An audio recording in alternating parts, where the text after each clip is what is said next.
Hello mga ka-aquaculture enthusiasts! Welcome sa episode 4 ng ating journey to mud crab farming.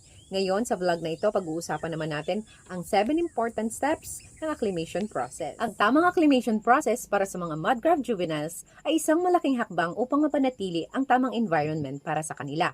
Narito ang mga hakbang sa tamang acclimation process.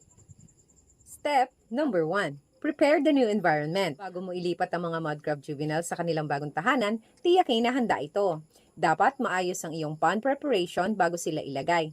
Linisin mo ang kanilang paglalagyan, palitan mo ng tubig at siguraduhin ang temperatura at salinity ay tama. Step number 2. Temperature matching. Para maiwasan ang stress sa mga alimango, dapat parehas ang temperatura na kanilang pinanggalingan sa temperatura ng tubig na kanilang paglalagyan.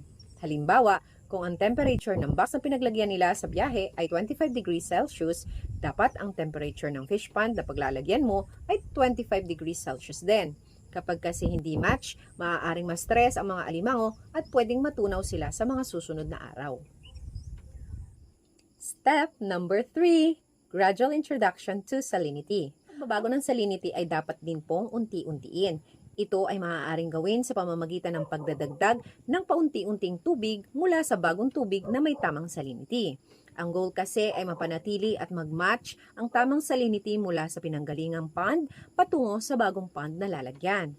Dapat nating tandaan na pagkarating mula sa biyahe, huwag nating bibiglaing ilagay o pakakawalan sa fish pond ang mga mud crabs.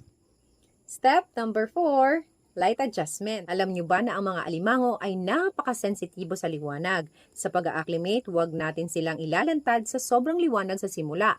Para magawa ito, mainam na ilipat ang mga mud crabs sa fish pond kapag 6 a.m. o kaya naman ay 5 p.m. para hindi masyadong mainit.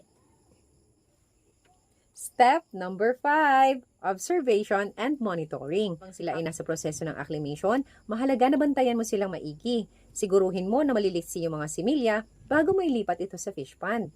Step number 6. Feed sparingly. Hindi pa kailangan ng mga malalaking pagkain ng mga mud crab juveniles. Hindi pa kasi sila makakakain ng malalaking size ng isda o kaya naman ay mga feeds. Sa mga unang araw ng acclimation, makakakain sila ng mga lumot sa loob ng pond. Maaaring magpatuloy ang pagkain nila ng natural food hanggang sa panahon na kaya na nilang kumain ng mas malalaking uri ng pagkain. Kapag malalaki na sila, pwede na silang bahugan ng mas malalaking feeds o kaya naman ay mas malalaking tinadtad na isda. Step number 7. Provide hiding spots. Maaari nating ilagay ang mga mud crab juveniles sa mga lugar kung saan mayroon silang pwedeng pagtaguan. Pwede rin yung pond na mayroong maliliit na siit o yung part na ilalim ng mga ugat ng mga puno. Ang tamang acclimation process ay nagbibigay ng oras para sa mga mud crab juveniles na masanay sa kanilang bagong environment. Ito ay mahalaga upang maiwasan ang stress at sakit na maaaring dumapo sa kanila sa panahon ng transisyon. Kapag sila ay na-acclimate ng maayos, maaari na nating simulan ang regular na pag-aalaga para sa kanilang maayos na paglaki. Para sa mas marami pang kaalaman tungkol sa mud crab farming, tutok lang sa mga susunod na videos. Kita kits! Bye-bye!